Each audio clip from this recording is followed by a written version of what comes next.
My name is Tsepo Matsiva. I run a boutique agency called Reputation First, and I'm also strategic partner at Ebony and Ivory Advertising. It's good to speak to the alumnus of the University of South Africa. I myself studied at the University of South Africa. I've also studied with the Graduate School of Business Leadership, SBL, where I used to work. And so it's great to have a conversation about employability and social media. Yeah, so we know that social media has pros and cons. And so social media can do a lot of good for an individual as a personal brand, but it can also do a lot of negativity.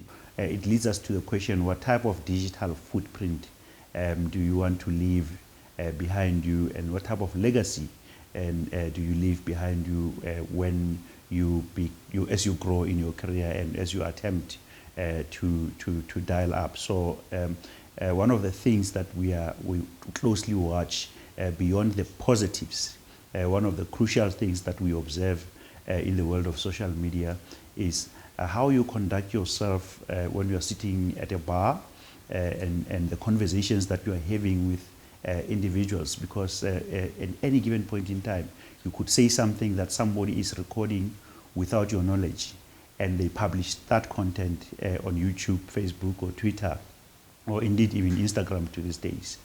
Because when employers 2 years later, 3 years later are looking to recruit you, the first thing they do is to search on a search engine. There is yahoo.com, and then there's Google and various other social search engines around the world. So employers in China, employers in South Africa, employers in the US are likely to find the same information within seconds. And so the trick for a professional of the future and an alumni of the University of South Africa at least is to try and create a positive perception and build up an equity of messaging and visuals that are positive and constructive, that create value.